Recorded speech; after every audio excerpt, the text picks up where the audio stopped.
Hi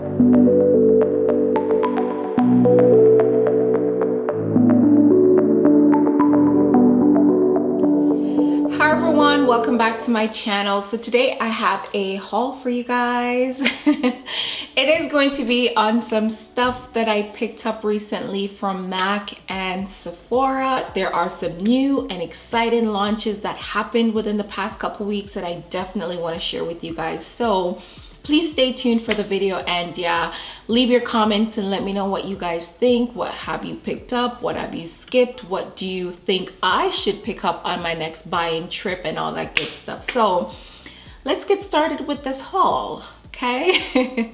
Okay, so the first things that I'm gonna start off with are the products from MAC. MAC launched some new eyeshadows last week, and they are these dazzle shadows that are filled with glitter. And I knew ever since I saw the promo for them that I had to pick up a few of the colors, and I ended up getting a few more than I thought that I would get. I ended up getting 6 shades, but there were definitely 3 shades that I absolutely loved and that I wanted to get. I am wearing one of them on my eyes today. I'm wearing the shade, this one is called Last Dance. It is sort of like a peachy, more neutral. This is probably one of the lightest ones of them all.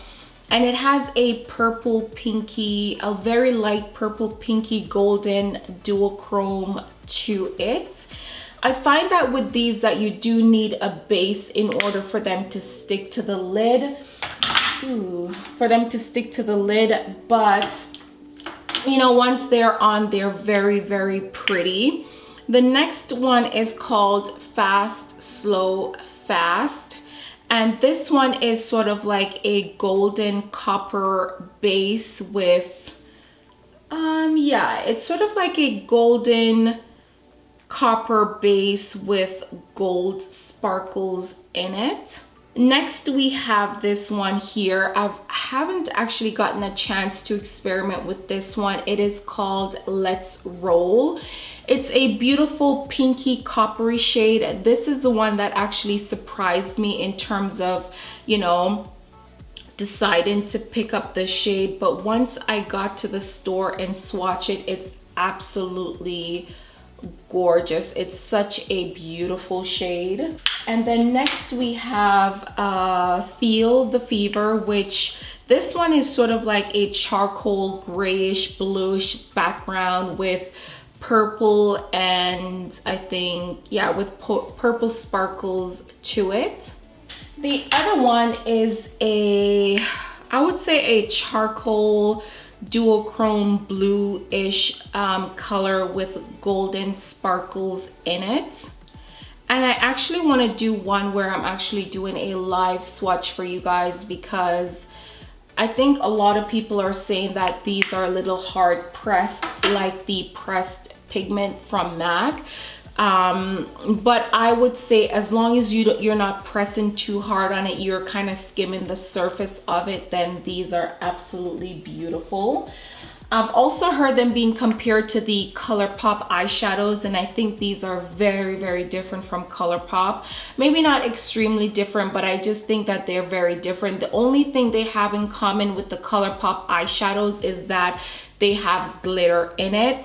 But I would say the glitter in these ones are, they're a little bit more chunkier than in the ColourPop. But anyhow, this next shade that I am going to swatch for you guys is called Try Me On. And it is a bluish, blue teal, greenish shade with golden sparkles in it. So these are the 6 shades that I picked up, and I absolutely love them. I've heard a lot of people talk about the fallout, and I haven't experienced much fallout with them per se, because I do use the MAC mix-in medium to put on my lid before I put these on. And I think that you do need a base like that. Remember, these are glitters, so if you are going to put them on, you do need something for them to adhere to. Like, you do need to put either the Too Faced glitter primer or something on your lid before you actually put them on, because they need something to stick to. If you use something like Fix Plus to try and put them on your lid, you are going to have fallout, because Fix Plus is not designed for applying glitter to the lid. For me personally, where they kind of fall short is transfer to the upper lid. If you have hooded lid like I do, once you put the shadow on, even when it sticks and it's dry, and once your eyes open, they do transfer to like the upper lid up here. That is the only problem that I personally have found with them. Next, from MAC, I also picked up a couple of their new Fix Plus, what do you call them? The Fix Plus sprays, but these are scented. I picked up 2 of them. I went in and I sampled all of them really, and the ones that I knew that I was gonna love, I ended up picking up. And the first one that I picked up is the coconut one. And then the next one I got was lavender. These are limited edition and they come with cucumber. There's a rose one. There's another one which is very exotic. It has sort of like a citrusy smell to it. But as I said, I picked up the lavender and the coconut one. These are limited edition. Do you need to have more than one Fix Plus? No, you don't. But how often does something like this come around? I think this is quite unique, especially for me. This is definitely something I could even use in the evenings. You know, it has that lavender smell, so it's very common. And the coconut one is just a very nice pick-me-up, you know. So those are the ones that I chose, but there are other options there as well. From MAC as well, I also picked up some new brushes that they had. The first one I picked up was the 221 brush, which is a very skinny blending tapered brush with which I've heard a lot of people compare to a brush from, what's that company called? Hakuhodo. But I don't have any of their brushes, but I absolutely love this tapered brush. I can't wait to start using this one. And they also came out with this brush. This one is the 137. This is a brush that I debated heavily about getting, because I placed an order on Morphe a couple months ago when they just came out with some brushes. And I skipped on the one that would look like this. But if you do want something like this, but something that is just a little bit more affordable, Morphe has some brushes that they did release that is sort of like an oversized 221 crease brush, which is exactly what this is. You can use this to apply contour.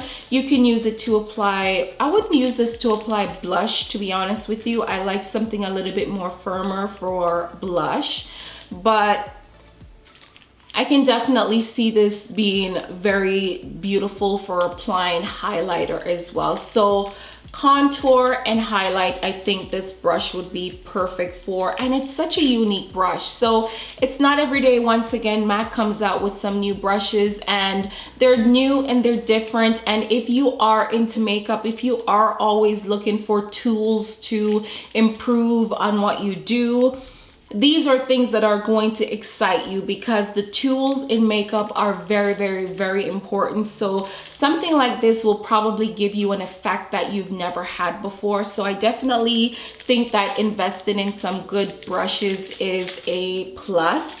The other brush that I picked up is a 135 brush. It looks like that, and this is a brush that actually caught me by surprise, because I didn't know that MAC was releasing this. I don't even know if this brush is new, to be honest with you, but from what I heard, it's a game changer. And I follow this guy on Instagram called Kill Pretty. I mean, if you know Kill Pretty, you know that this is somebody that is his work is very, very, very beautiful, and he was raving about this brush. So I had it on my list and I was like, okay, I'm gonna check it out, although I thought it was much smaller.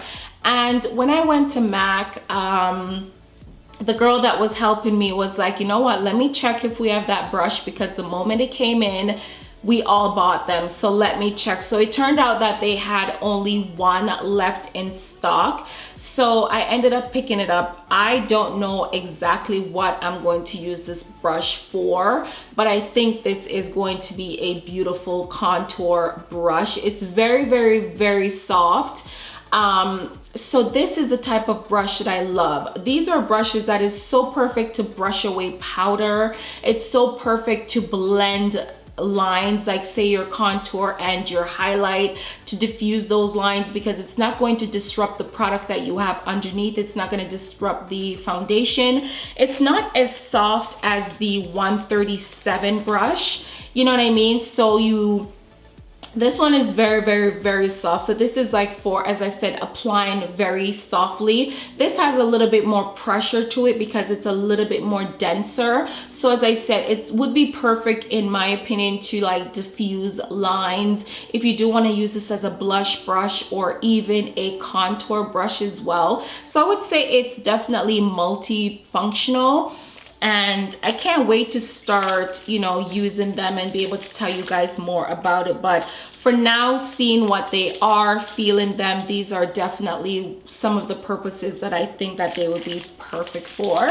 Okay guys, so some stuff from Sephora I picked up, and this is a product that is not new, but it's definitely new to me because I hesitated and hesitated and hesitated about picking up this product until I just heard so much about it that I'm just like, you know what? I'm tired of this product haunting me, begging me to buy it. Anyhow, it is the Shade and Light eye palette from Kat Von D. And it's a beautiful palette. I haven't played with it, although I did play with it a bit in stores. I haven't played with it yet. I haven't touched it. You know, this one, obviously I did in stores, but honestly, it's very creamy. It's very buttery, like the eyeshadows she has. In my personal opinion, you can use these as setting powders, FYI. This is a gorgeous gray that I think someone that is very, very fair skin can use as a contour.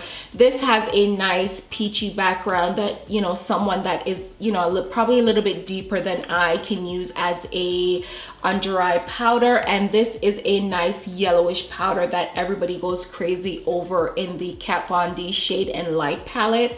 And I mean, the eyeshadows are absolutely beautiful. You have, you know, some neutral shades, some cooler shades, and then some warmer shades here.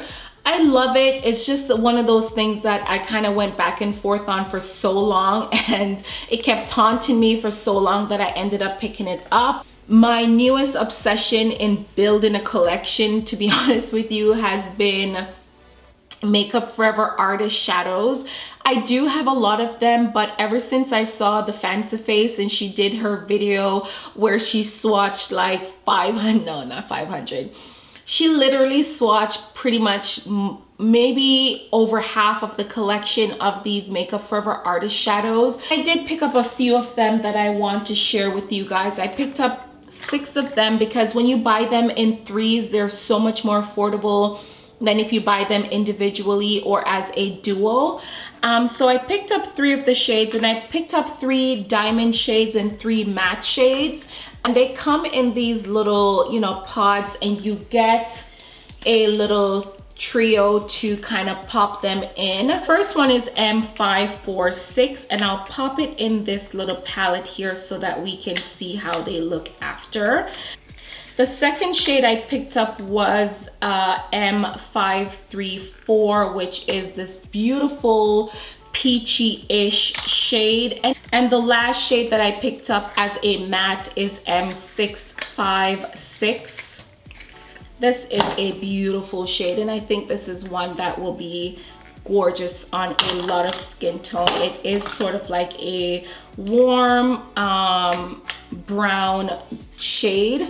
So that's what that matte palette looked like. I probably should have taken this one and put it here and this one in the middle, but you guys get an idea of what they look like.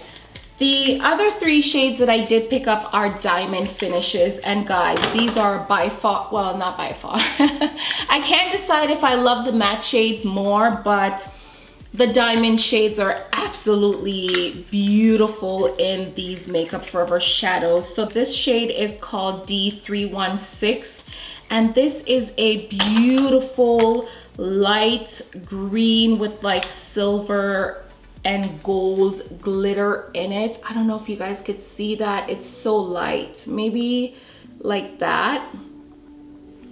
And the next shade I picked up, I actually bought this twice, so you guys would know how much I love this. I ended up picking it up twice.